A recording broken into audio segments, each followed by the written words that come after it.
Okay, welcome everyone. This is State Building Code Council IBC Technical Advisory Group for August 8th, 2024. Rosanna, do you have the list in front of you? Would you be willing to take roll?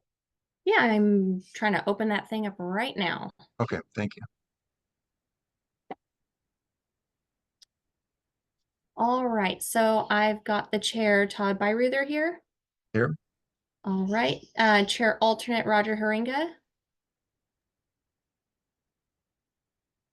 Let's see here for architect, Joe Mayo. Here. For alternate, Che Fortaleza.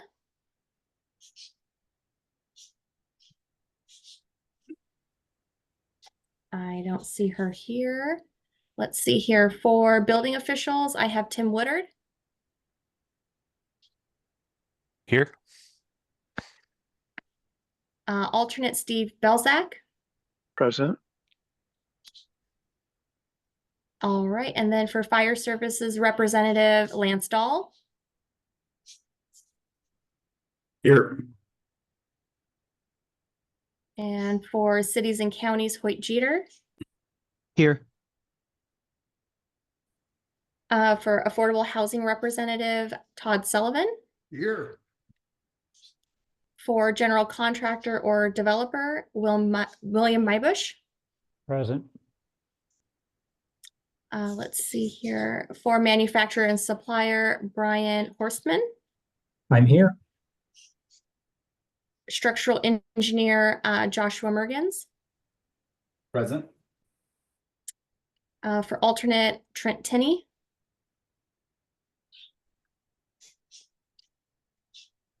I don't see him here. For persons with disability and accessibility, Michael Shaw.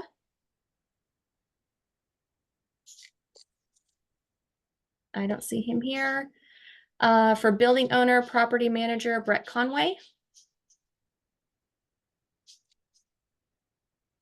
No, I don't see him. General public SME, Michael Barth. I'm here.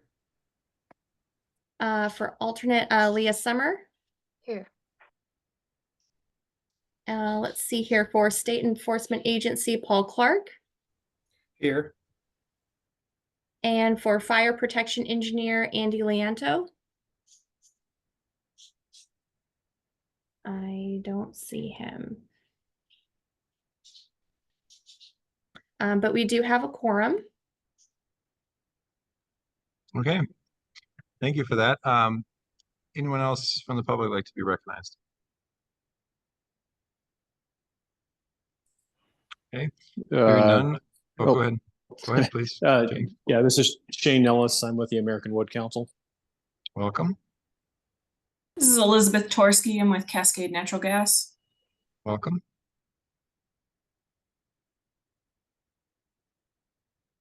Okay. Hearing no others, agenda item 2, can we hear a motion to approve the agenda, please?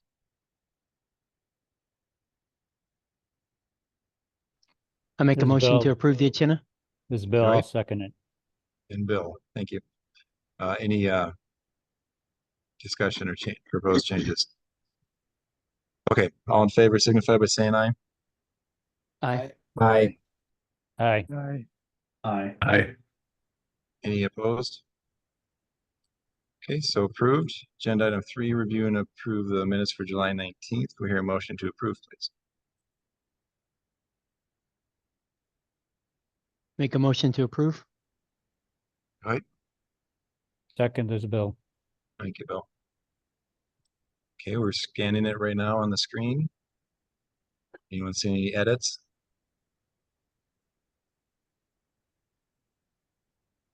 Okay, if none, all those in favor signify by saying aye. Aye. Aye. Aye. Aye. Aye. Opposed? Okay, so approved. Okay, public comment. Anyone from the public like to address the tag on something not on the agenda?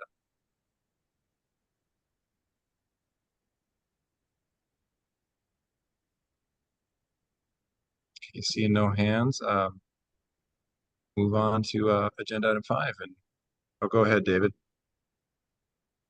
Hi, this is David McGee with the Earthquake Valve Company. I was looking through the the documents for the code changes, and I recently applied to change the code to allow or to require for elderly care facilities and childcare facilities to have seismic shutoff valves installed. I was wondering, do I have to wait for a different meeting, or is that something that would be added to a meeting like this? I'll let Dustin speak, but this one is specific to our business and agenda item 5 today. There is the window that is open for our group 1 proposals, but I'll let Dustin jump in if you're here, or Rosanna. Yes, I'm here. I was a little bit, came in right at the start of the meeting. So are you looking to advocate for your proposal to move forward, or you just want to make sure that your proposal was received? I would like to advocate for it to be moved forward, or if that's what can be done. So the purpose of today's meeting is to go over the reports that this group put together to present to the council. Within those reports, we identified sections that need some adjustments in our amendments. And your proposal will be received. You're welcome at any of the TAG meetings. As we go through the next phase of reviewing the proposals, you can be here as we go through there. As we get to doing the review of proposals, we'll post online in the agenda which proposals we're looking to go through. You should get a proposal number after we finalize review of your proposal and accept it. And you can come to that meeting and advocate for it. And if there's any changes, you can be a part of that process. But the most appropriate place to voice the support for adoption of a proposal is going to be at the meeting where we review, and then also at the public hearings, which are slated for later on in the year after we file the CR 102. So it's actually going to be next year where we have a hearing on the proposals. But I would say stay tuned to the TAG meetings as they're published and the agendas are put out there, and you should see your proposal come up as a item for one of these meetings coming up. And at that time, it would be the most appropriate time to speak on your proposal. Yeah, thank you, Dustin. And Hoyt, do you have anything to add? No, that was right. I was just gonna, on the agenda, just saying online, your second page has Stoyan still on there, just FYI. It's not a big deal. That was it. And where it says appropriate public comment and tag, dependent on nature and discussion of other business, the second page it doesn't have Dustin on the other page. Just that's all I was gonna do. No, thank you for that. Mhm. David, thank you, Hoyt. David, does that make sense? We're a little premature on that. We will have dedicated meetings towards the proposals. Okay. No, that makes a lot of sense. Thank you. I appreciate that explanation. Nope, thank you for coming. Okay, anything else from the public? Okay, now we'll move on to agenda item 5. And Dustin, can you please walk us through? Yes, I certainly can. So before we get going here, I want to talk a little bit about our code proposal forms and some of the things that we're looking for. This would be good for members of the public here who may have submitted some proposals or plan to submit some proposals. Give me one moment to pop open the form I want to work with you guys here today. The main thing that we're looking to kind of accomplish here when we're submitting proposals as a TAG group is to kind of set the example for the public when it comes to our proposals coming in and being complete. So here we go. I got to open it up. It'll take a couple seconds, and let me update my share.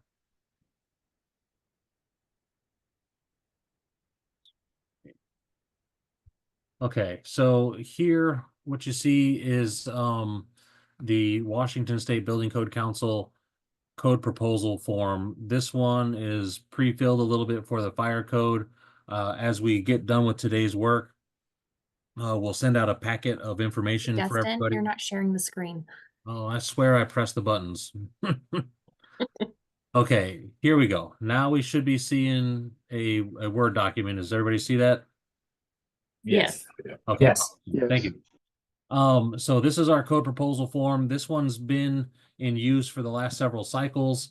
The first page is pretty straightforward. You fill out section 1, 2, and 3.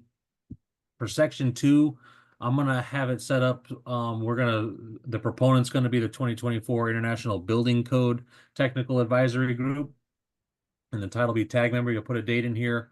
I'm gonna ask that if you're gonna be drafting proposals as part of this group, the designated contact person will be you, the drafter. And we can put SBCC phone numbers and contacts in here for them to send emails to, so we're not bogging down any personal emails or anything like that, but staff will forward stuff like that out. The second part of this proposal sheet is a little bit more in depth and is where we're experiencing some of the headache in previous code cycles. Item number 4, straightforward, no worries there. If you need more space, you can add appendices to the back of this thing and put your whole code proposal there. A brief explanation in 5 is pretty straightforward. Number 6 and 7 is where we start getting some, I guess, muddied water there. If most of these that we receive come through with the amendment needs to address critical life and safety needs, or clarifies the intent or application of the code. Those ones, if we check either of those boxes, we have to complete number 7. If we are doing the work as needed to address a specific state policy or statute, we don't need to do any economic impact stuff in here. And if that's the reason why we're doing it, I'd ask that we fill out the reason, we're doing it for legislative mandate stuff. And then the rest of these, I haven't seen any code proposals come in with the last 3 boxes or any of the last 3 boxes checked. For the bulk of code proposals, there is some sort of economic impact to the end code user. And this is where we have received some extra scrutiny on our reports that we produce at the end of this process. If we come through and we have a proposal to say, I don't have a great example, but as far as a code change in the model code, if we've identified the cost for it there, we have to come through and state that stuff here on this part of the code proposal form. And if the staff kind of reviews this and says, well, we kind of think that there is a cost associated with this, and the proponent has checked the box no, it's likely that the proposal will be rejected, and we need to get more information on the economic impact. The reason that we are being so critical on this information is that we have to produce a small business economic impact statement, and we have to do a cost benefit analysis report on our code changes. If we don't have this information on as part of the code proposals, staff doesn't have the expertise or the time or money to do the work themselves and come up with the economic impact implications. There is a problem here on this form that I haven't had a chance to address just yet. This life cycle cost, this A here, directs you to use the Office of Financial Management Life Cycle Cost Analysis tool. It comes with instructions and it, says use these inputs and gives you a lot of tools to figure out how to use this tool.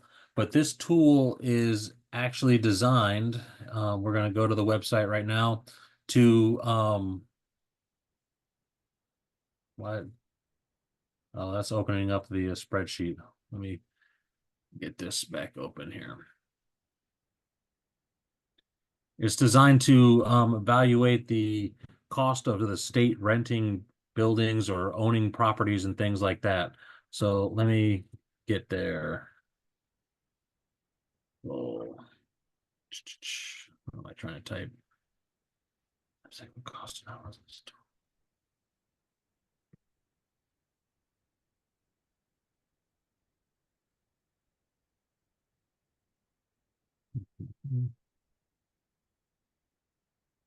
All right, so here in the front page of this Office of Financial Management website, this tool is used for evaluating ownership and leasing alternatives for state facilities over 20,000 square feet and or facilities leased over 10 years. That doesn't sound like building codes to me. And as I go through and look at the life cycle tool, which is this spreadsheet that's going to pop up here in a second, it's not straightforward how to use this. And I'm hoping to get my mind wrapped a little bit more around this tool to give clear direction to folks using it, how we can use it and apply it to the building codes.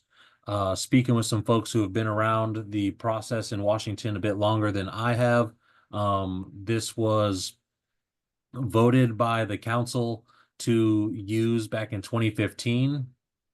This tool has been updated annually since then, and it may have morphed into a different beast than it used to be. And so I'm wanting to get together with the tags next week to go over how to use this tool. So I guess as we do the preliminary work of getting our proposals together, it's just getting our forms filled out and then getting ready to use this life cycle cost analysis tool as best we can. Talking to some other tag members in the fire tag who've used this in the past, they indicated that they just filled in the blanks that they could and did the best they could with this tool as a as the one that's been voted into use by the council. I am wanting to potentially move forward in a finding a different tool for us to use moving forward on that one. But that, at the moment, we're stuck using that. Hoyt, you have your hand up? Yeah, ICC has a tool also for life cycle costs. Can people not use that one? I mean, I think that we could. It's just I'm trying to, lean on what the council did vote to do. And if we want to make a change officially, I think if we came in with some life cycle cost information, if we can, if you're using any sort of program or spreadsheet that generates a report, to please include that in the proposal. I don't think that it would be prudent to just reject them because they come with a different tool Okay. being used. But because this one was voted on, I'd like to figure out if we can use it at all. And if you prefer the ICC lifecycle tool, I think I'd be happy to accept that. And I don't think that the council would have an issue with us using a tool that's more appropriately designed for the work that we're doing. So with that one, I'll finish up looking at the economic impact. So we have the life cycle cost tool that doesn't really work. I'm going to give some folks some more breakdown on that as I have a chance to go through this.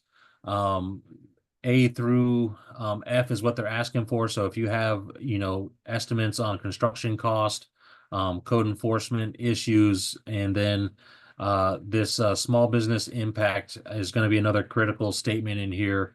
If it affects small businesses, most of the stuff that I've had the pleasure of looking at in the 2021 cycle indicated that there was no impact to small business. And but I want to make sure that we're giving that the due scrutiny that it needs, because the reports that were generated as a result of the statements given to us in the 2021 cycle came under a little bit more scrutiny. And the statement was that they are not as robust and tailored towards each individual modification to the code that we're making. So I'm looking to improve those reports in this code cycle. And with this information that comes on this form, we should be able to do that as long as we get decent information. Does anybody have any questions on this form so far? I'll be sending that out in an email after this meeting. All right, I don't see any hands here. Does anybody have any other questions outside of the form or anything before we jump into looking to assign out proposal work for folks? Steve Belzak here, Dustin. I'm just hoping if we adopt an alternate tool, which I'm not familiar with, the ICC tool, but I hope it incorporates elements of item number C and D on this proposal. I find that particularly C would be appropriate for us supporting, providing services from local jurisdictions. So that's all I have. Yeah. So No, I was just to let you know, Dustin, it was for the cost stuff. The cost stuff. ICC has some things to help people do the cost. It wasn't the other stuff. Steve just kind of pointing that out. They have some ways to do it, determining that. So. Gotcha.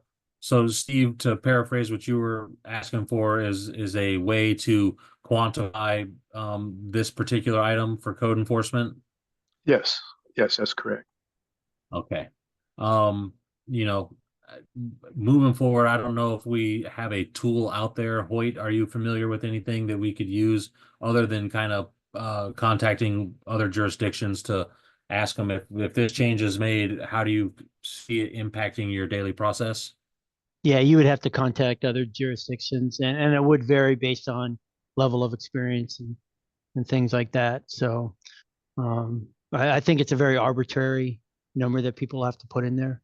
I mean, if you have someone with a very high level of experience, you know what I'm saying on that code enforcement part, it is going to be someone's best guesstimate, I guess I would call it.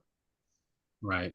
And I mean, since there is no specific tool to quantify it, if you have the time to make some calls to other jurisdictions, otherwise I would say use your expertise in your specific field and try to quantify if the change will impact the code enforcement and plan review time in, an hour per permit application. I know that's per permit application isn't maybe quite the right apples to oranges here, but per type of project, I would say we would do the best we can with the tools that we have. And I guess the tools for that particular aspect is going to be personal experience and some time beating down the bushes, looking for some input from the other local jurisdictions. Just curious, in the past when they did use this particular tool, did you run across that item much, or was it skipped, or I wonder how they was dealt with back then.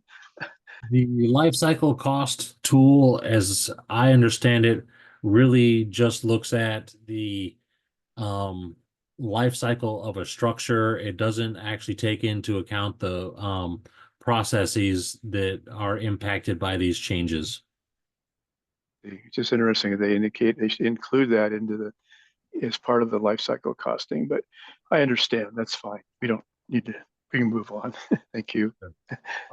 But yeah, I just one thing that's on this that I think is really hard. I can understand for me, for example, additional plan review or inspection. Yeah, I can do that. But when these code change proposals that are coming in, they're not all coming from jurisdictions. They can come from anyone in the public.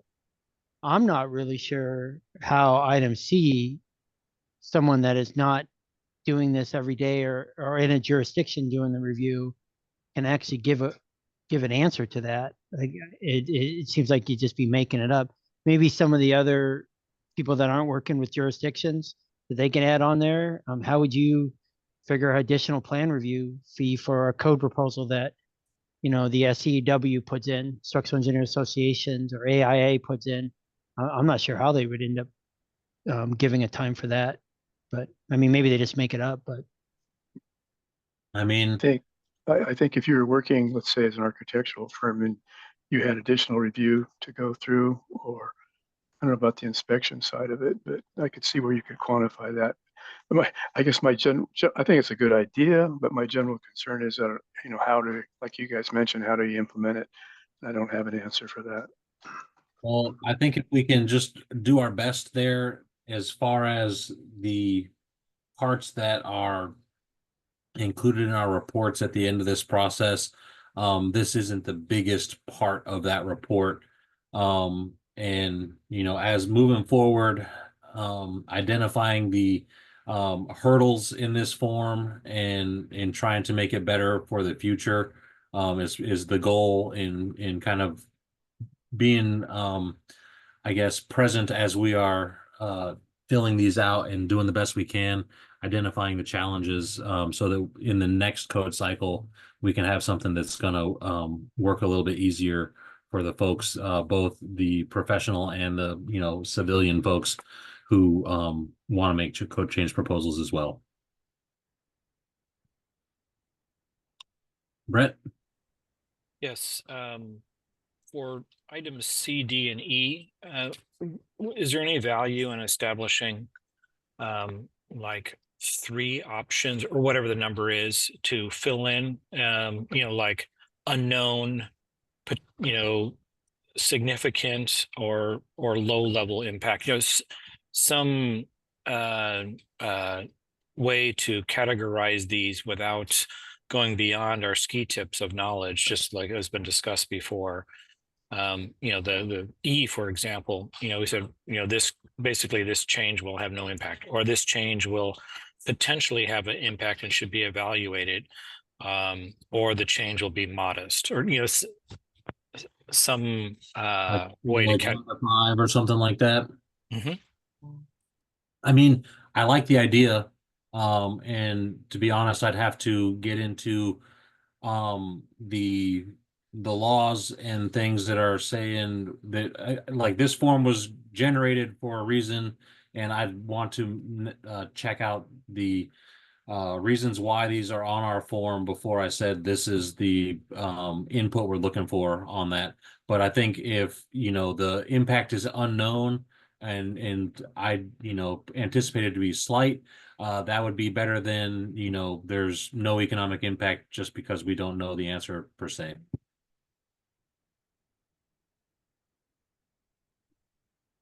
All right. So if there's no more on the form, if as we're going through this, if you have questions on the form, reach out. We'll strategize together how to best get this taken care of. But the form's kind of just the tip of the iceberg on this one for the day. And the bulk of what we're trying to do here is to get folks working on drafting of proposals. So as we send out this form, if you have the space in here above under number 4 to stick it in there, we can do that. And like I said, you can add something after the form to say, in section number 4 to say see attachment, and we can go there and do it that way as well. There's no need to necessarily put in 1 proposal per code section. I would ask that if you're doing proposals that would affect multiple codes, that we get a proposal per code on that one so that we can keep them straight in there. I'll minimize that one, and we'll get into talking about the results of our report that we put out to the council here. For what we are needing to do, we don't need proposals on editorial changes. So if we are, for example, in this first one, going to consider relocating to chapter 16, we don't necessarily need a proposal if we're not doing that, but if we're going to relocate it, yes, we need a proposal.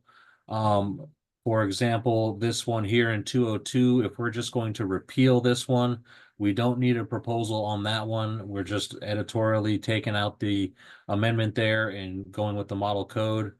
On this one for child or family home child care, we would need a proposal for that one, excuse me, to update that to 16 children to correlate with the IRC. So a lot of these are going to get redacted, I guess not redacted, but omitted from the proposal work that we need to do because it's just editorial, and staff will work towards getting those editorial changes taken care of in the due course.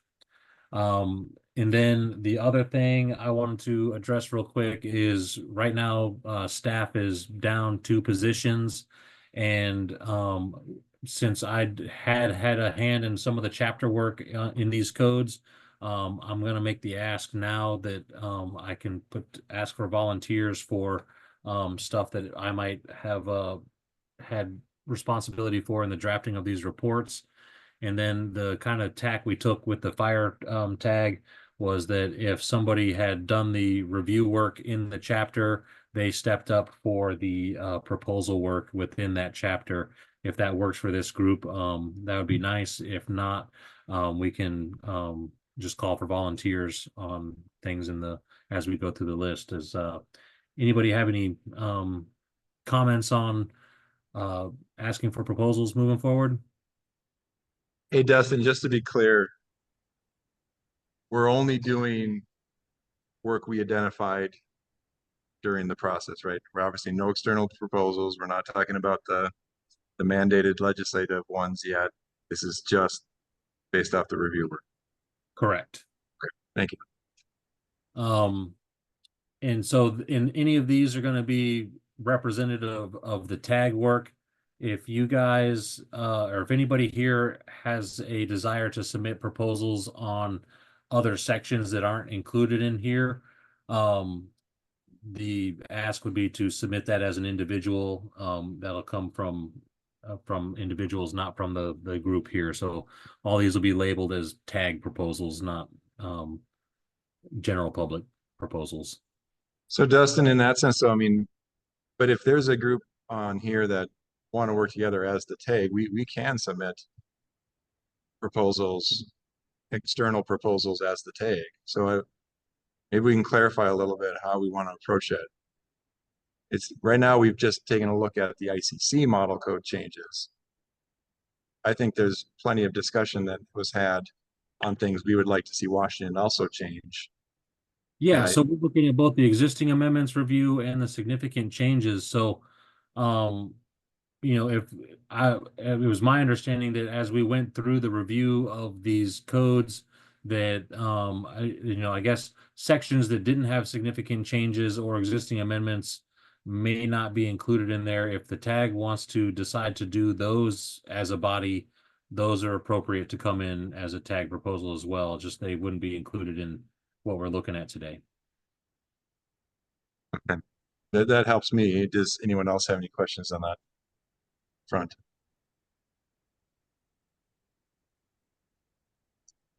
I guess what I may be asking for is there's a lot of knowledge in this tag. I would, if we're on a topic or there is a section in one of these that someone knows of a proposal that maybe made it a certain distance at the ICC at the model code level, but didn't get to the finish line, but we should be starting to talk about it in Washington State. I'd be interested in hearing that knowledge. Yeah, if there's items that have come up, I'll bring that up when I hear it and things like that. So thank you. Brett? What's the best way to push those ideas through the tag? Well, I guess today could be an opportunity to bring them up. Or, if there's smaller groups that want to get together and do that, there's no reason, I guess, that the tag couldn't do that in smaller groups if they wanted to break out. But I think if we're looking for the tag body to put them together, if we are, I guess today you might not be prepared to bring them up today.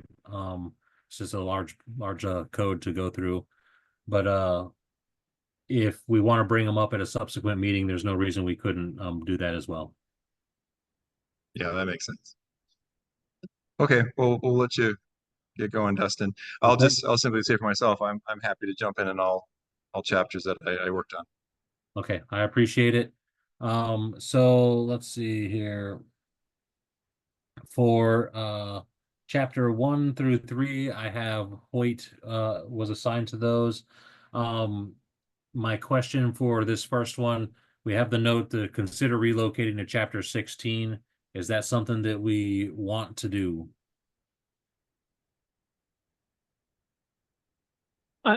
I mean, it's in ASC 7 already, but it's I guess I'm at a where it's at doesn't matter to me. Yeah, I know it's already in there. So I guess I would ask for expertise from other people here. Where do they like it in chapter 1, which is fine, or would they like it better in chapter 16 because it's kind of a structural component that has to be designed. That's not the main structure of the building. Sprinkler systems, for example, there's certain things it needs 1.5. Stairs, means of egress stairs, has to be designed for 1.5.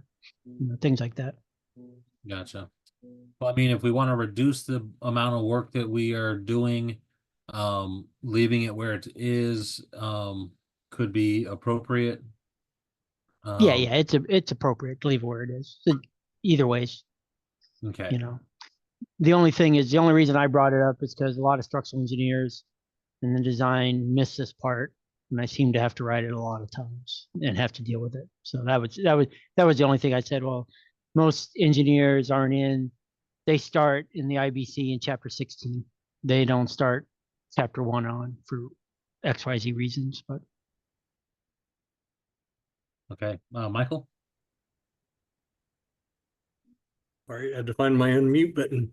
Yeah, my opinion on this, I mean, I like it where it is for the fact that it's in 107, which is saying what needs to be on the construction plans. I guess, in my opinion, what could belong in chapter 16 is if we're creating new requirements here, then, or if the technical aspect of this is creating a technical requirement, that technical requirement ought to be in 16. However, the part saying this needs to be on the construction plans is well placed in 107.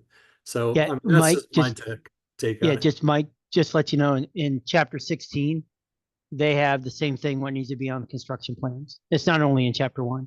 So if you look in the IBC chapter 16, it tells you specifically 1603 has construction documents and tells you what you have to have on that. That's new in the code that wasn't there before. Maybe you're thinking the older code, they didn't have that, but it is in chapter 16 now. So just FYI. And I do tend to agree with you on this. It's, as a structural engineer in the room, I would go to chapter 16 before I would ever look at chapter 1 for what goes on my construction documents. Yeah, they really should be in both places for that. Yeah, you don't want to do that because then you change it in one direction, the other. Really? But Justin, I could draft this one up. You can put my name on this, and I could put it. That's fine. It's pretty straightforward. Yeah, it does need to be consistent regardless of where it is. So very good. Thank you. Steve here, just an observation. Chapter 1, isn't that amendable by local jurisdictions as well? Correct. And I think I would cast my vote on chapter 16 as a structural element, but that's just my opinion. Thank you. So yeah, I mean, section 1603 contains the same title, construction documents, as 107. So I would yield to the engineers, and if it gets missed a lot as part of plan review, in the indication that it goes in chapter 6, or you would go to 16 before you went to chapter 1, makes it sound like it would be more appropriately placed there. But we'll do a proposal and the merits will be weighed. Okay. For modify the existing amendment for family home childcare. Hoyt, do you mind if I put your name on this one? I'm sorry, I have to unmute. That's fine. That's fine. And that's a pretty straightforward one. So. And so as I go through, I'll put a name by the block for the person who will be doing the drafting of the proposal. If I'm going to put a green block by things that are going to be editorial, meaning that they are good to go, and the document that'll get emailed out will have all the stuff with green blocks removed from it, so it's easier to view. This one is also a decent one. Recommend a proposal for further review on high-rise buildings. Hoyt, do you want to, I guess with the group, we have it, repeal the existing amendment, but we might want to change the amendment is what the comment here says.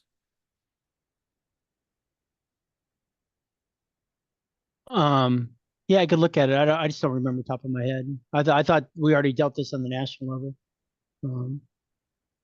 But Let me back to the definitions.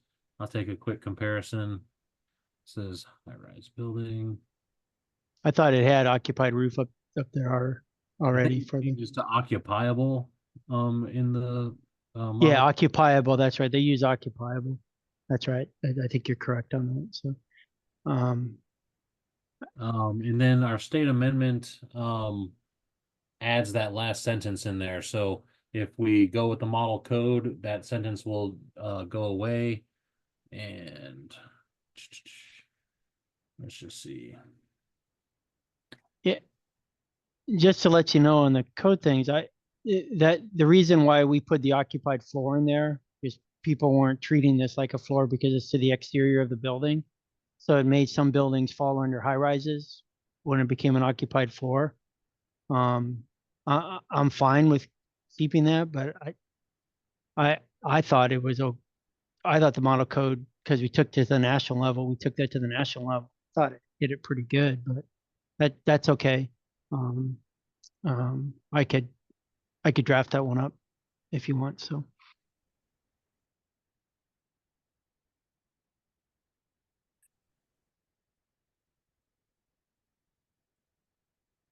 All right, then we're to chapter 3, still a Hoyt chapter. I'm gonna put you down for this one, Hoyt. This is another family home child care.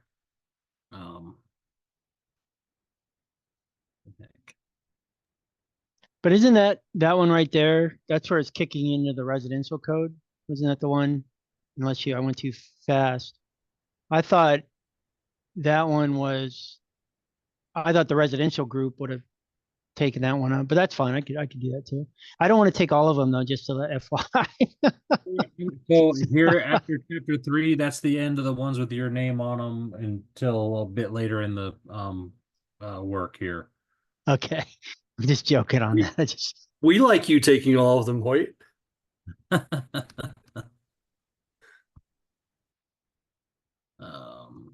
we go. So, and as far as this one, we just have to change 12 to 16 on this one. Yeah, that's correct. There's no regulatory difference compared to the Washington Amendment. All right, so that's the end of chapter 3. Chapter 4, this one's a small change. Is it a value to add the metric measurements in here? And this one is me who did this one.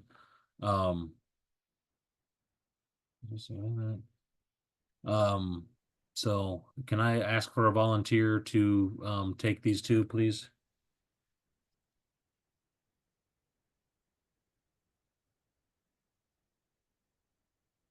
I mean, if you want, I guess those are pretty straightforward, pretty simple. Once I get this report from you, I could draft it up. Yeah, I appreciate it, Hoyt. All right, chapter 5, Joe Mayo on this one. Joe, on this one, we had the recommendation to repeal the amendment. And the comment here is on the word over. Do you want to draft a proposal on this one? I thought we discussed that, and other people on the call believe that was the correct wording. So I don't think we need to, unless anyone else on the call remembers otherwise or also sees an issue with that. Gotcha. It will reduce the work if we don't have to do it. So I'll mark it as we'll accept that over there. change on this one, we'll need a proposal for to change Isn't, this. Dustin, isn't that an editorial change? I know in ICC, when it's an editorial change, where there's no change, you don't need a proposal. That's how kind of the way. For this one I'm on right here for guards. No, the one with over, enclosed occupied roof areas, enclosed, you know what I'm saying, what we're talking about. If it's an editorial change, we have the same meeting. A lot of times the ICC doesn't puts that in the editorial code and correlation committee that I work on. And it's just editorial, and there's no proposal that never has to be put in to ICC. I don't know if it's different for the state. I mean, editorial, I'm not so sure that the change in the title of the section is strictly editorial. So yes, if it's an editorial change, we don't need a proposal for it. I thought all I codes wasn't like the one closure, that the first part of it is an editorial thing. The actual code requirement is what's written in the actual code item. In the I codes, what I remember in the codes, a lot of times these titles are editorial, not technical. Typically, it's the wording after that. That's where you get to the technical stuff. But that's how ICC looked at it a lot. So, Tim? I was just going to reiterate that when we discussed this, I think Joe was kind of saying this, is we decided that it was okay or good to leave over in it. So basically that whole comment could almost just go away from the report, but it was something that we discussed as a tag when we were at it. So just throwing it out there. Okay. I think it's a mute point for this particular code section. I agree. So on this one, we need a proposal. I mean, this is an editorial change, in my opinion, from occupied to occupiable. Is that an agreement, or is there any dissent on that statement that changing occupied to occupiable is editorial? yeah, that's what it was.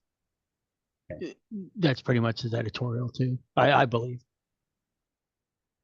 Agreed. So as far as this one, we have the big yellow note to check the NEC on here. I don't think that we need an amendment unless we do the work to check out the NEC to see if the references are still good. But we could remove the year for the NEC in here. So where the heck is it?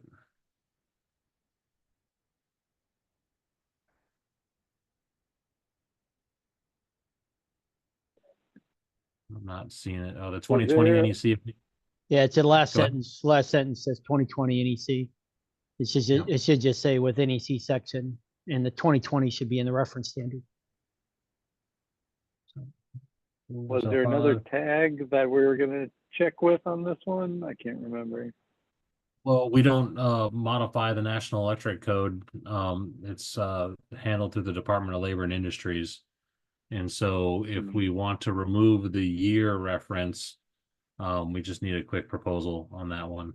I mean, as far as this one, if you're just removing the year reference, you know, I wouldn't worry about the economic impact of that one, because it's mainly another editorial change. Okay, I thought I remember some discussion about checking with an electrical engineer, someone who knows the NEC, but I don't know if that's. Well, we had some talk about reaching out to the Department of Labor and Industries electrical division on this one to see if the references remain the same. You know, not to say that anybody here is not familiar with the NEC. I know I haven't worked with it in 5 or 6 years, so there's been some changes.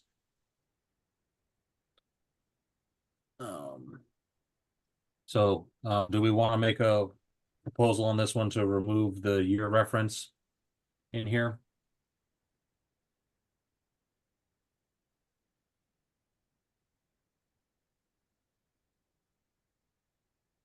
I feel like, this is Tim, I just feel like if we don't know, we should leave it as 2020 because that's not what's in the reference standard for the new I code.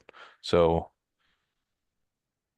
void of somebody telling us that it's the exact same code sections with the exact same subsections in it, I feel like we leave it as the 2020 because it's very specific of what it was allowing for this pressurization. So Yeah, the thing that comes up on this, Dustin, is if the NEC in the 2023, the issue is if for XYZ reasons they made some changes, which I wouldn't know top of my head, that is this valid? I think Tim's right. If you just want to keep it with the NEC, the problem is when we adopt the next version of the NEC, you could have a conflict between them, and that's always an issue. That, that's I've always thought you just say with NEC section. If you keep it exactly as it is, at least you'll know to go to 2020, go to the sections that they say to go to, and then you could look at the next NEC code chapter and see if they moved it. So if you kept it all, Right. it would at least keep it.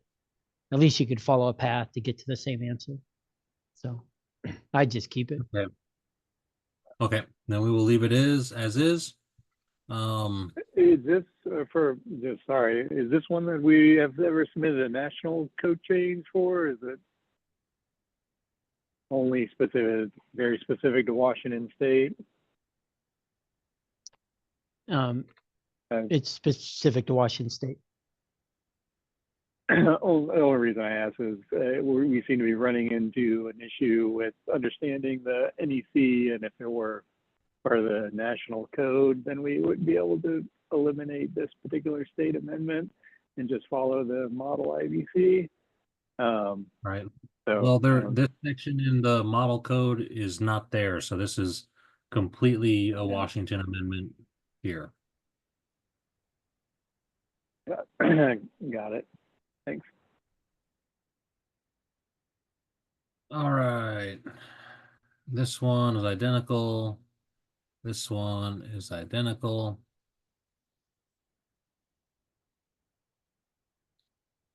Saves cost, reduces. So this one, I think we need a proposal to remove this one. This one adopts the model code and kind of changes some of the regulatory effect of this one. It will save cost on this one, but I do believe we're going to need a proposal for that one. And so, Joe, I've got your name on chapter 6. You mind if I put your name here for this one? Yeah, that's fine. Although I think that for this section, we're adopting the changes we pre-adopted this in 2021, and it's now in 2024, it's incorporated into the model code. So I think we would be removing the Washington State amendment because it's now part of the IBC 2024. I might be wrong, but I can double check that. No, I think you're right, Joe. I that think seems that's correct. consistent with what our recommendation is, Joe. Meaning we Okay. say repeal our state one and go with the Oh yeah, okay. So the code amendment or the code change proposal is to remove the existing amendment. Got it. If it's just removing, so I guess my uncertainty there, asking for a proposal, is our comment is the saves cost and reduces interior finishes. Looking at the language here, it does appear to be substantially similar. So we have 100% of the floor area within a dwelling unit or fire area. So, I mean, I do believe that, if this went to the national level and came back as depicted here with the blue text, is the tag in agreement that this is substantially similar and actually incorporates our amendment into the model code? That's my understanding. I would say yes, and it Yeah, just went a hair further in the national code to allow even a little less. So Yeah, Okay. that's correct. Then- That's the way I understand it too. if that is the understanding, then I don't believe that we need a proposal to just go with the model code as far as the rest of what we've been doing. If it's just repealing the state amendment because the model code covers it, we don't need the proposal. So we'll mark that as we'll say the same for this one. And the same for this one. I thought all those ones that say repeal existing state was exactly that reason. When we looked at it, it was pretty much saying the same thing. So. I agree. It's just the statement here threw me a little bit for a loop when I'm looking at what we got. If it's the same code language and regulatorily the same, just when I read the saves cost, it makes me think that there was a reduction in the requirement in the model code, as opposed to just being exactly the same as the regulatory requirement of the state amendment. Yeah, that's probably my mistake for inserting that language. It was not relevant based on this. Yeah, so apologies for that. That's okay. That's what we have lots of meetings so that the wrinkles get ironed out. All right, on this next one, I have Michael Barth and Andy Leonto on here for the name of Chapter 7. This one is a repeal of the state amendment, no modifications. It's a keep. And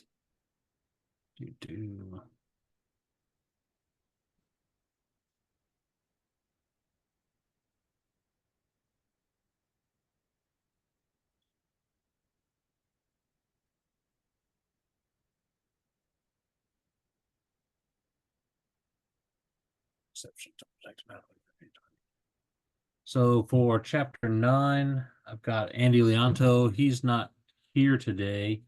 Is there anybody who might want to step up so he doesn't get a surprise email saying we want you to do these proposals?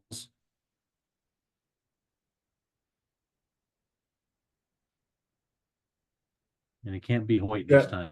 Yeah, Dustin, I can take these ones that are related kind of to fire. They're a little more I'm a little more familiar with that stuff. Okay, thank you, Lance.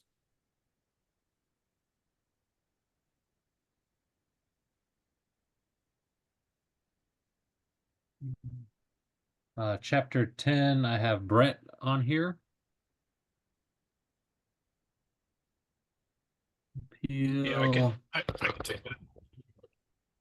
Okay. And on these, when I was drafting up this shortened report, it was just I pulling the colors that weren't the blue to keep the existing amendment is why there's more on here than we're necessarily getting work for at the moment. Looks like Chapter 10's free of oh, hold on. I meant to be going through the significant changes while we do this. I'm gonna bop over here and catch up to those here as well. All right. Apologize. So on this particular option, Chapter 5, it's got Joe has your name on it. We didn't identify this one as needing an amendment, but we flagged it for additional review. How does the tag feel about the addition of the and provided automatic sprinkler systems for these lines here? In my opinion, it's a life safety thing, right? And this was taken the national that if you're going to remove something that's and for some of these reasons, you have to hopefully have a good justification. I would stay with the model language, but that's the way I look at it. Anybody have a...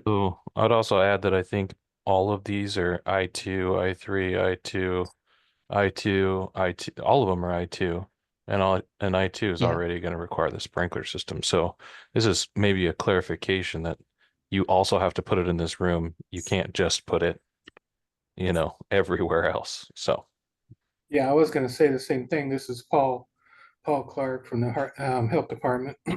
And yes, it would be required to have that anyways. I can't really speak for I3s, but Okay. I2s definitely. Yeah, Yeah, we'll take I3 is also for like jails and stuff. You want to sprinkle those buildings because you just don't want to open the doors and let people get out right away. So that's the reason why the sprinklers are there. So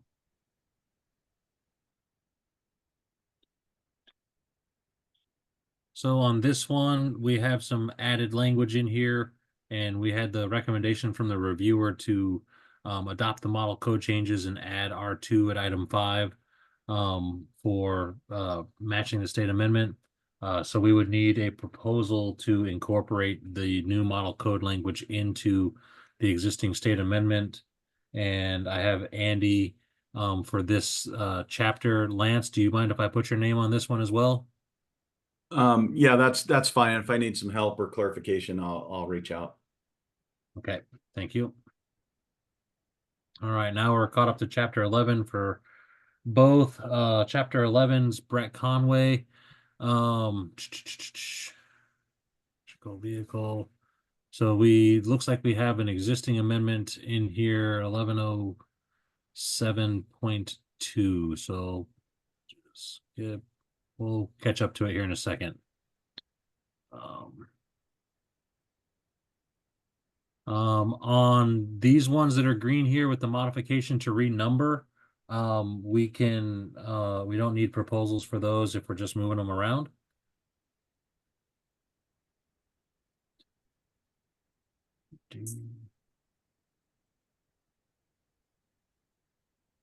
but didn't he say keep existing amendment with the modification? The modification is the renumbering. So I Correct. thought you said, so we don't need a proposal for keep existing amendment? For keeping the existing amendment for the modification, I guess your question is probably related to that chapter 16 one earlier.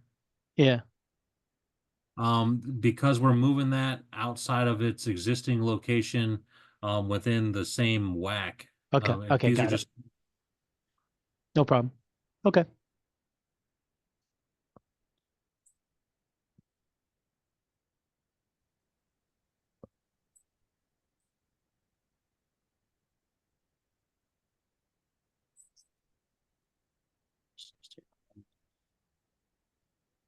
This one's good.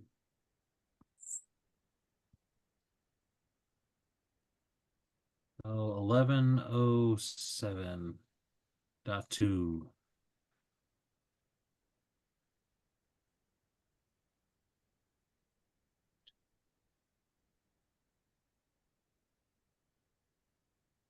So the recommendation for this one is to repeal the existing amendment.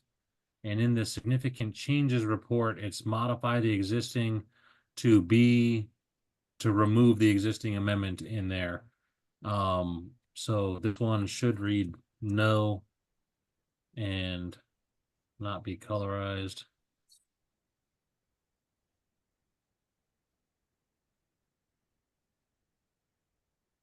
There we go. Chapter 12, Interior Environment. I'll go over the existing amendments first. Did somebody have something? Okay.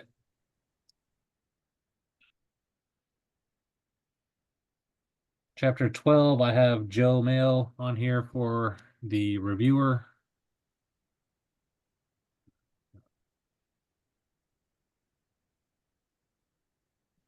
Nothing there. And in 12, change the reference from International Energy Conservation Code. Joe, are we overloading you yet with the proposals? No, you're good. Okay.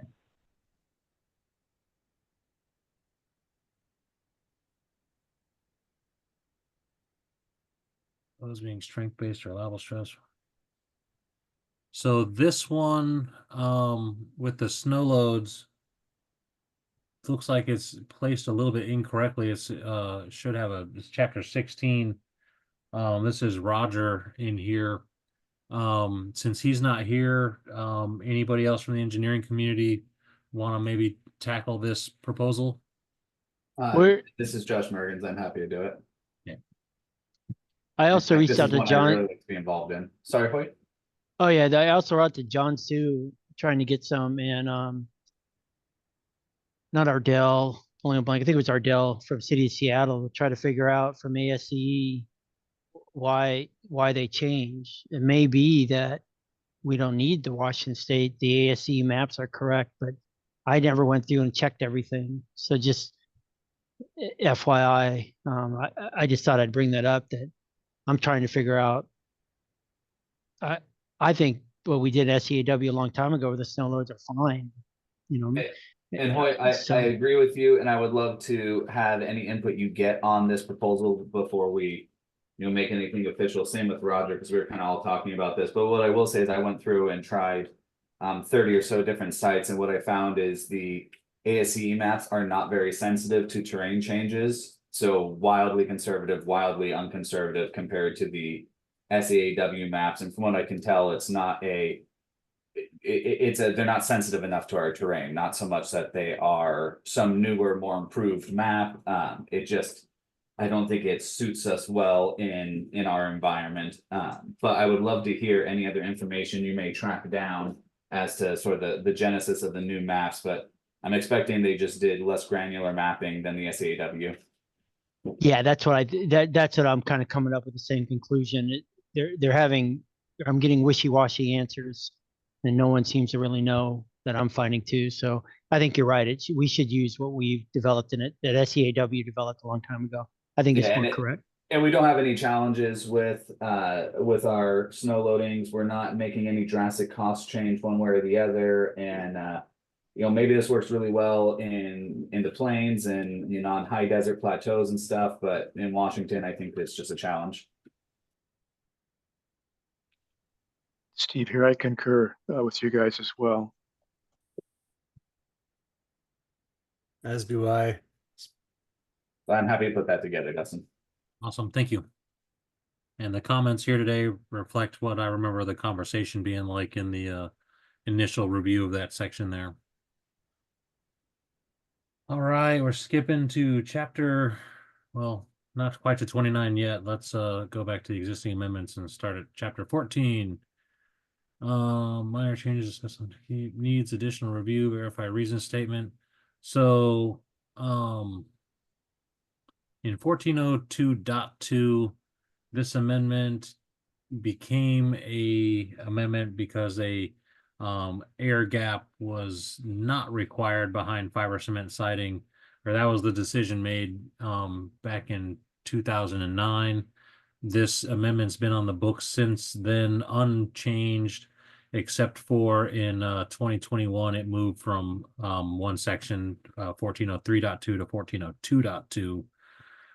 So this one's been long standing, and we have the recommendation to potentially remove this because it's already in the 2024 with minor changes, and we have in here flagged to discuss whether or not we want to remove this amendment. I haven't had a chance to go over this and really compare the language of our amendment versus the model code section. But if we're just going to repeal the amendment, we wouldn't need a proposal. And if we're going to leave it the same, we also would not need a proposal on that one. So as part of our body of work, we can review this a little bit further in the future without a proposal. And if we want to remove it, we'd be still in a safe position without having been backlogged on the work. Does anybody have any comments on this particular section for the weather protection?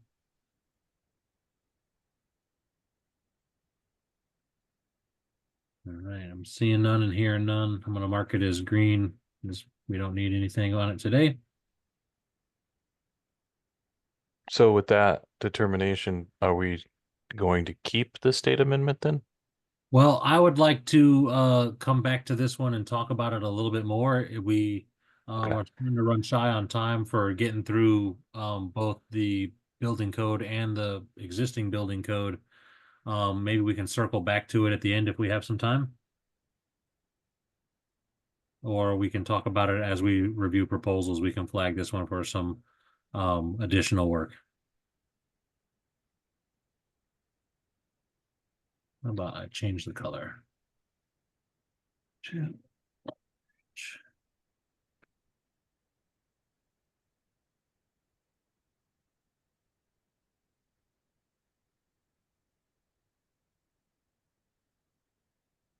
Okay.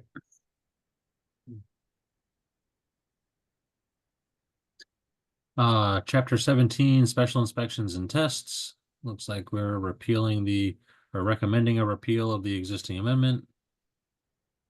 Chapter 24, glass and glazing, with a recommendation to repeal that amendment. Chapter 29, I've got Brett Conway on this one. Brett, I think you did put together a table for us earlier in this body of work, correct? Yes. So I think most of your amendment is probably already drafted, and we'll need a propose. Like, is there changes to the table as compared to 2021?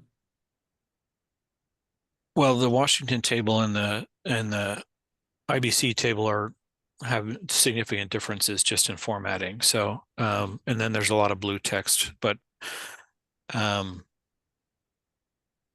so there's additional lines and kind of more granular breakdowns inside here.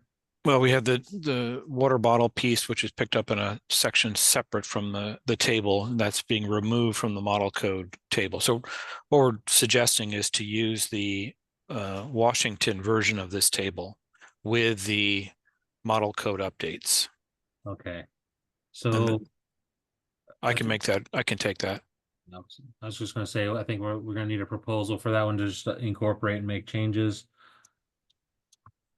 Yeah, the drinking fountain's different. We don't follow that table for the drinking fountain. We have a specific requirement for the drinking fountains, is what I remember. We So also that have some legislative work on that one as well. So we might need to correlate what that legislation is asking for the new stuff in this table if we need to. So Brett, I've got a proposal prepped on the bottle filling stations that affect the drinking fountain sections.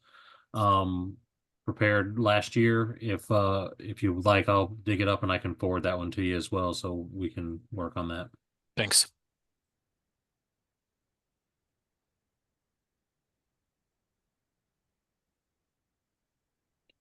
All right, we're to, let's see, skip over here.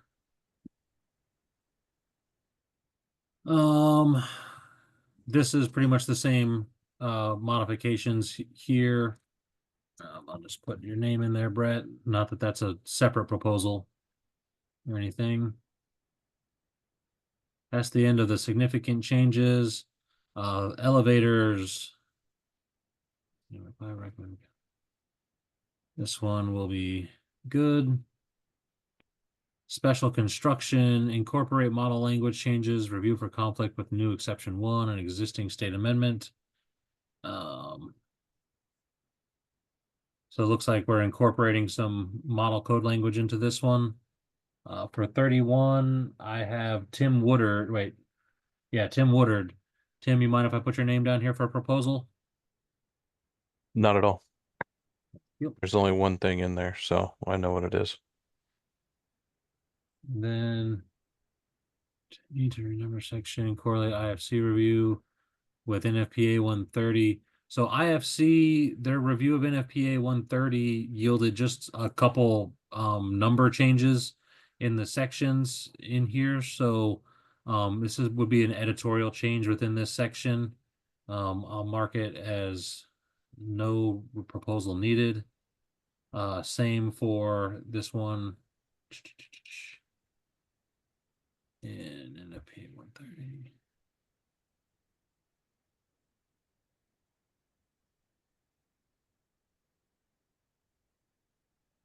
And then in the reference standards, we'll need a proposal for that one, for that section. I've got Josh Mergens. Mind if I put your name down there for that one? Yes, please. And then Appendix P, I had in here, I've got my name on that one, but it was really a Steve Belzak / Tim Woodard. The Appendix P moved to Appendix Q. This is all editorial in here. We don't need proposals on these. That's correct. And then that brings us to the end of the IBC. Everybody okay with what we've got so far on there? Yeah. Alrighty, nobody's shouting and pitching a fit or anything, so we'll skip over to the IEBC. This one will be organized quite the same. If we're repealing, we'll mark it as green. And we're already in chapter 3. So only significant change in this book is in chapter 9.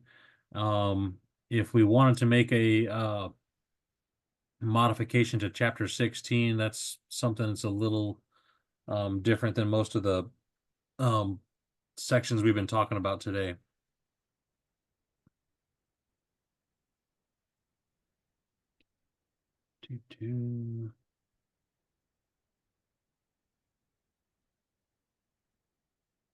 All right, chapter 4 for the IEBC. I have Trent Tinney on this one. Let me get back there.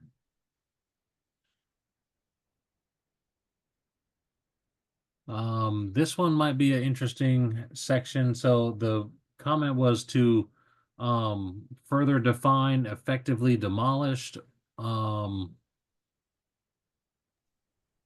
in here.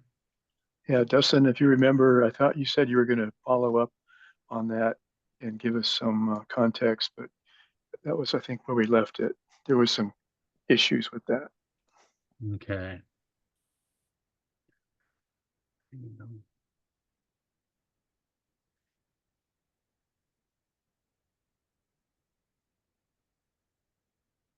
So I don't remember promising anything on that one. I'm not saying I didn't.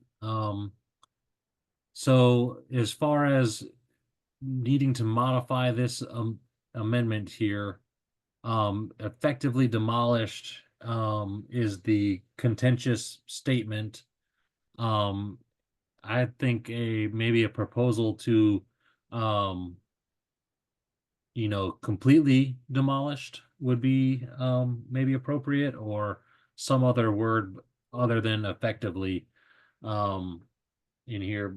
Does anybody recall if what kind of follow-up I maybe promised in here?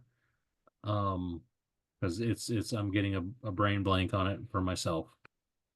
One of the big things on this one, I don't remember it myself, but where it would change, we said effective demolish.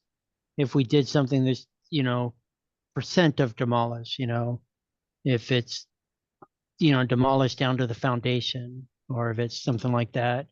That's what I thought we're trying to figure out, what is effectively demolished. I mean, what if they demolish half the building? What do you do? You should be into, to me, if you demo a complete building and you replace it, the IEBC deals with that.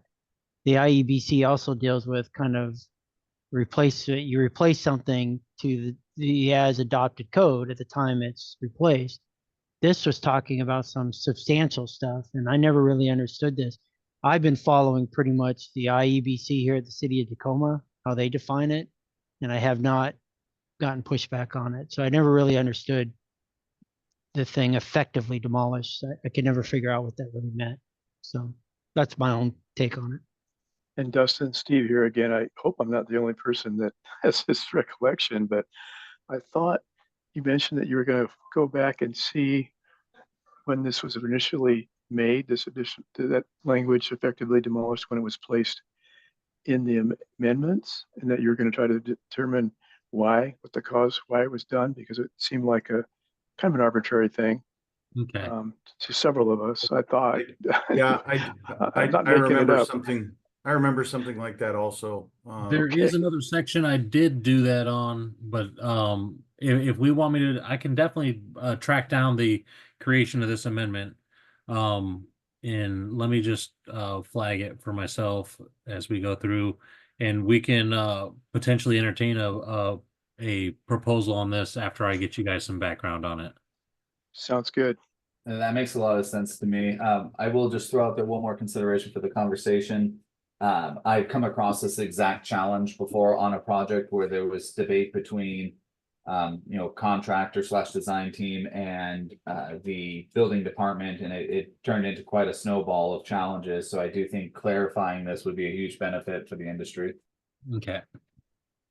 Then what I'll do is I will finish a review of the creation of this amendment and definitely follow up with you guys. And if we need a proposal on that one, Trent, would you be willing to put your name on that one?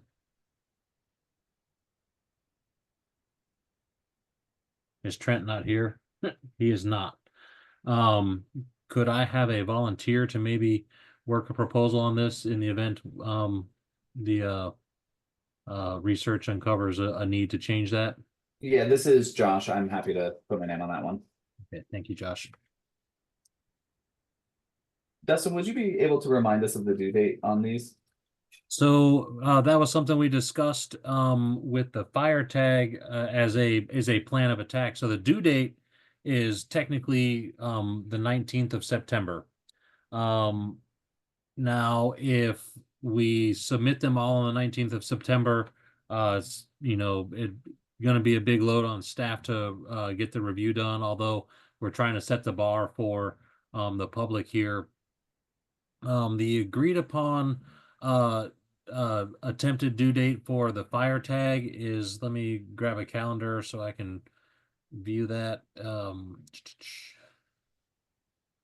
Was going to be September 3rd. So that's, a Tuesday, the first week of September. Try to have these all in. And then they were wanting to use the following 2 weeks to attempt to pre-review some of the proposals that come in, even though the council will not have referred those proposals to us. They're not looking to take action. They're just trying to start digesting those proposals at that point.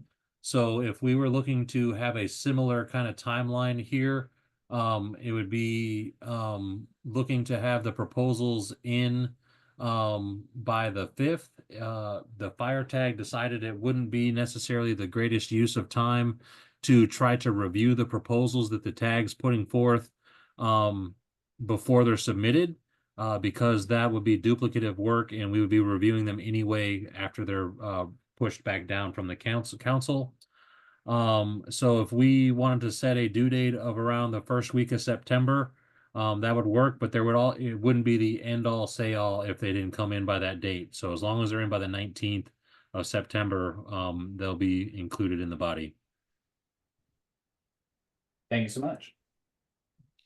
All righty. And I'd like to try to reserve a couple, like maybe 10-15 minutes at the end of this meeting to discuss that type of next steps, so we get the proposals assigned out. What does the next step look like for this group? And so just keep in mind, they're due on the 19th, and maybe think about what we might want to do as a group leading up to that. All right. Moving on. That one, it's just a repeal. Appeal.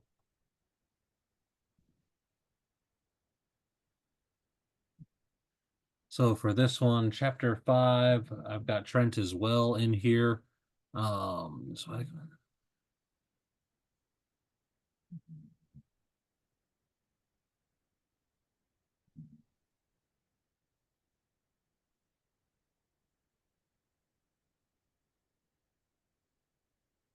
Yeah, the WAC actually, I gave it gave away more than what the IEBC requires, is what I remember. So you would say the WAC amendment is more restrictive than the model code language? Less restrictive. It's less restrictive. Okay. So then we should likely keep this amendment. And I believe the suggested amendment here is to remove the red language there.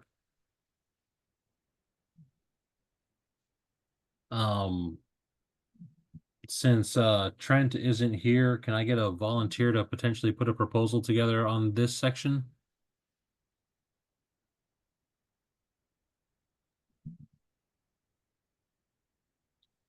I think I can manage that.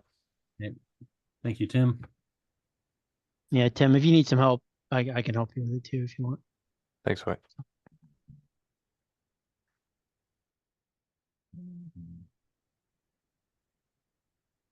So this one looks like it's been renumbered 50319. Let me pop that up on my other screen here.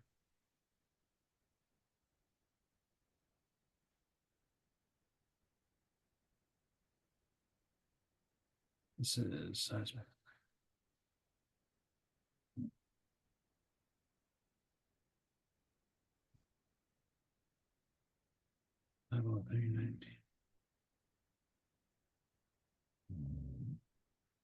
So it looks like this one is just a state amendment. It creates a new section in the code. Let me pop this open real quick in another section.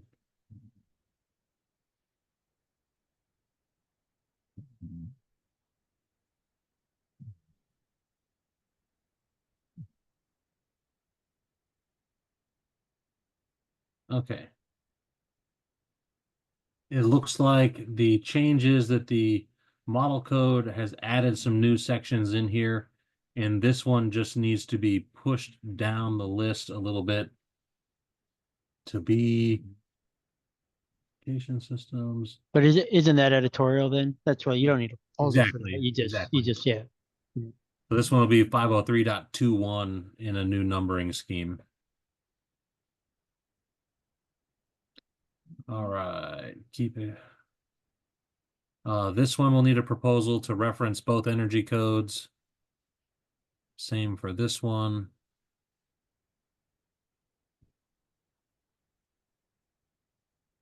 We'll need a proposal. Oh wait, so I skipped over those 8 and 9. I have both with Leah. Leah, do you have the capacity to put your name on these ones for me? Sure. Thank you.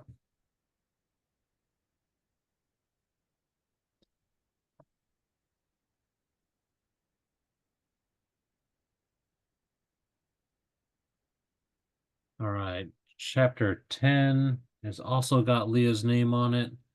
Leah, I'm gonna put your name here if that's okay. Sounds good. Okay. And then that brings us to chapter 16 for referenced standards. And Hoyt, I have your name on this one here. But this is a repeal, so I don't think there's any issue. No, it's just getting to that wasn't just the new reference standard. That's all it was. The Okay. standard actually referenced an older standard. So And then it was editorial. okay. Rewinding back to chapter 9.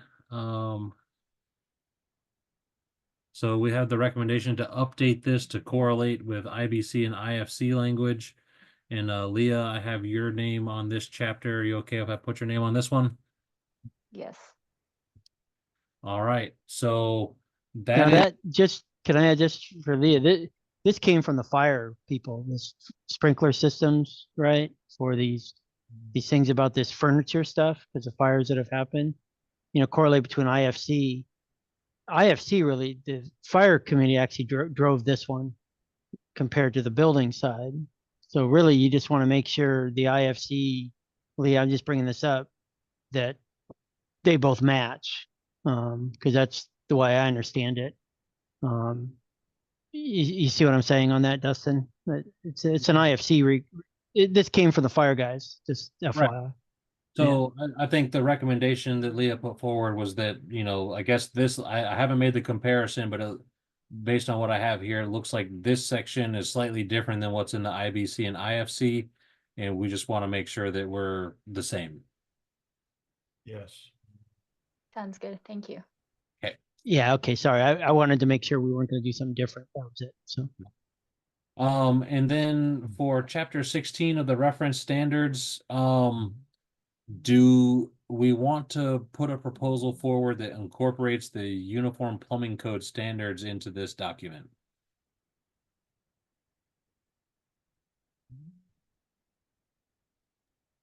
I mean, isn't that kind of what we're supposed to be doing? I mean, because we don't, our state does not adopt the International Plumbing Code. Correct. Yeah, so We haven't had it technically, all the years so far. And so the conversation I remember is that most folks know to go to the UPC anyway.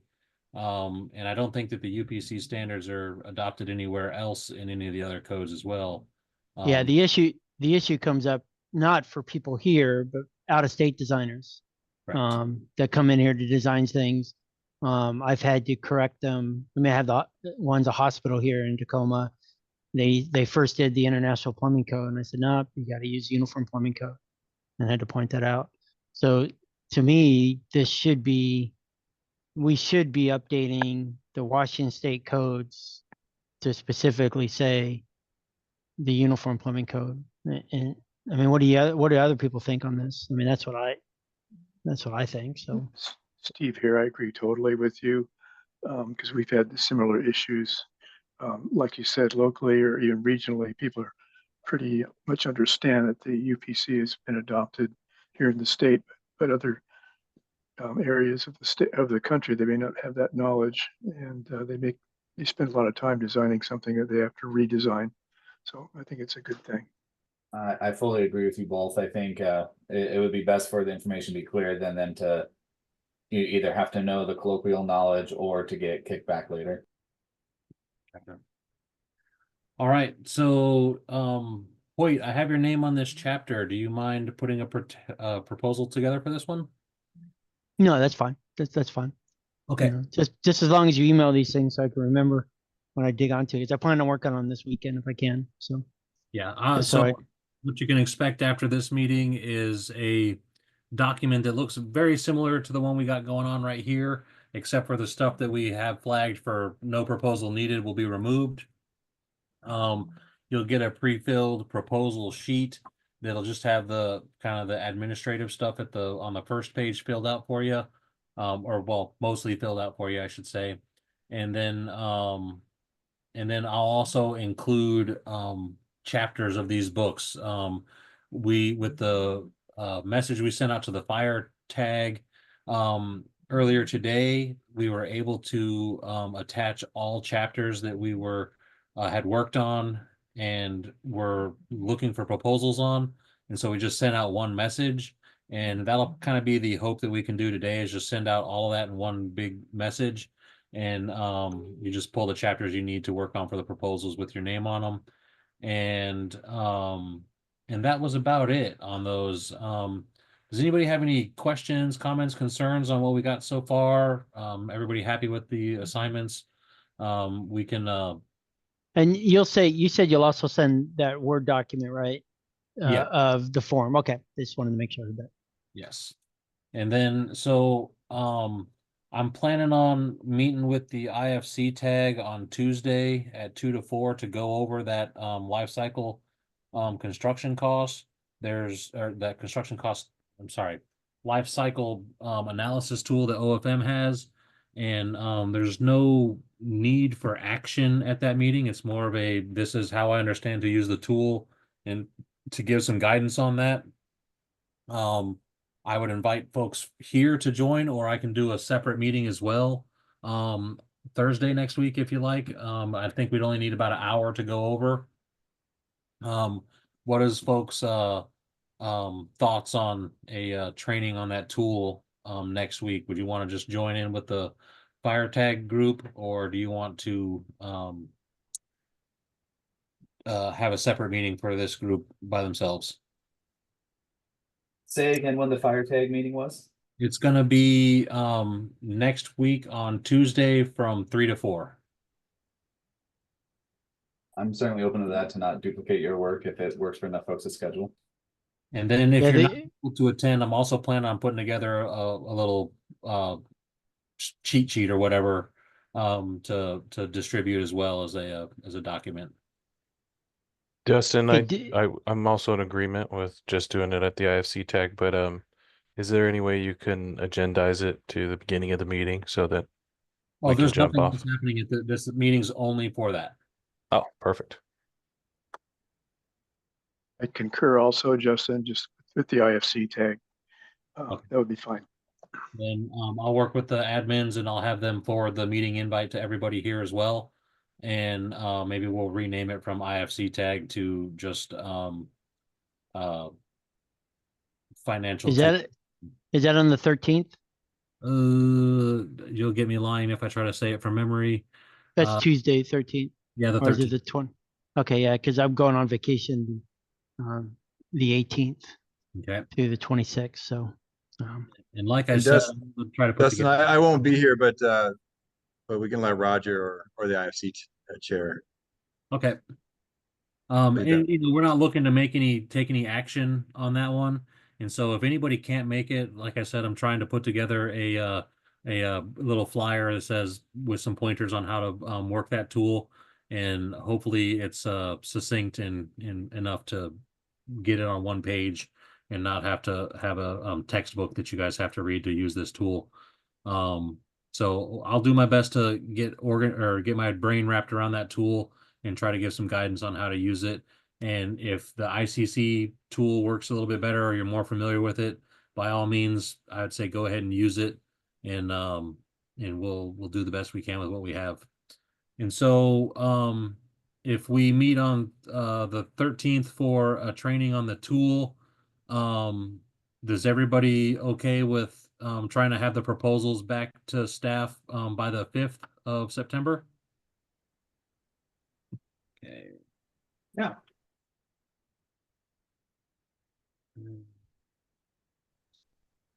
And Seems reasonable. does this group want to attempt to do any pre-review of proposals that have been accepted before the council directs them back down to us to just try to get a little bit of a head start on those?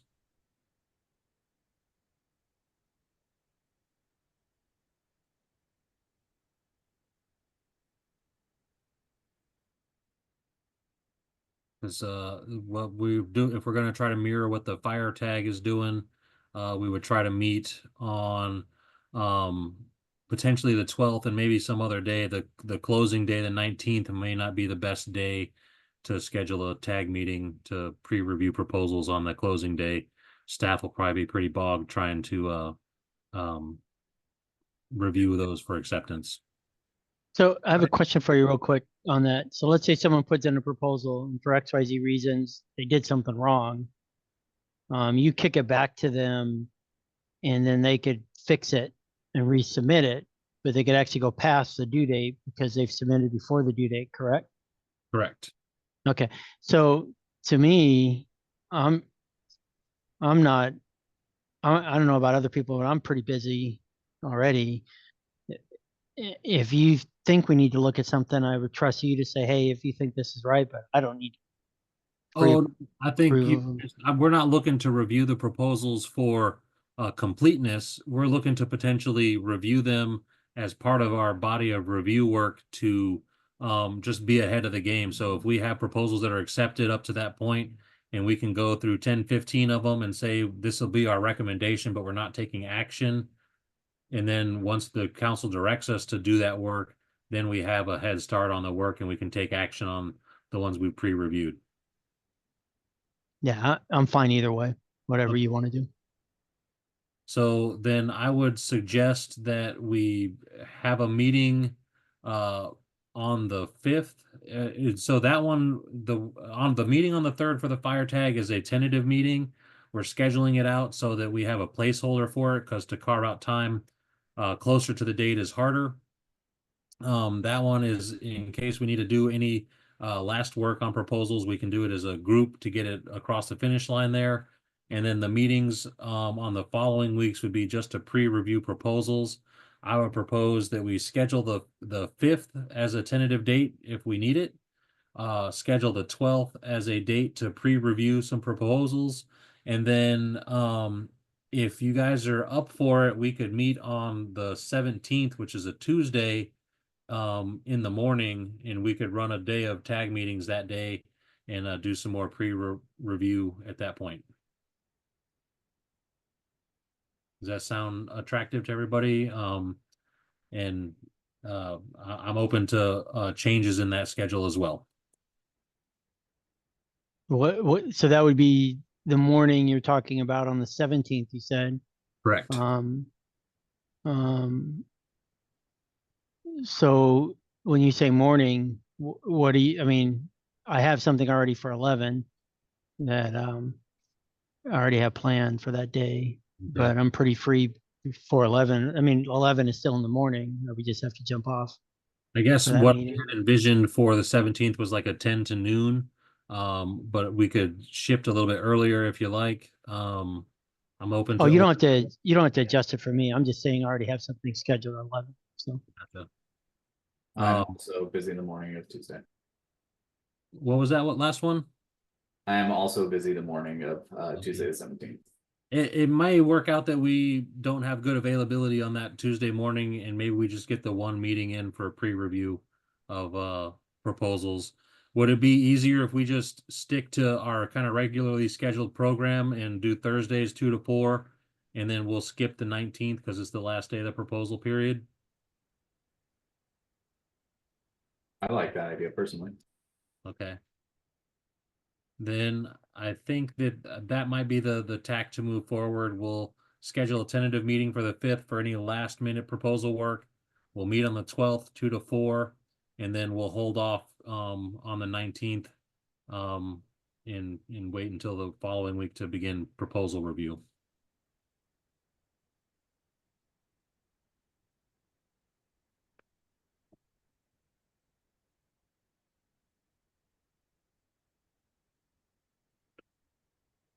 Okay. Any other questions or comments?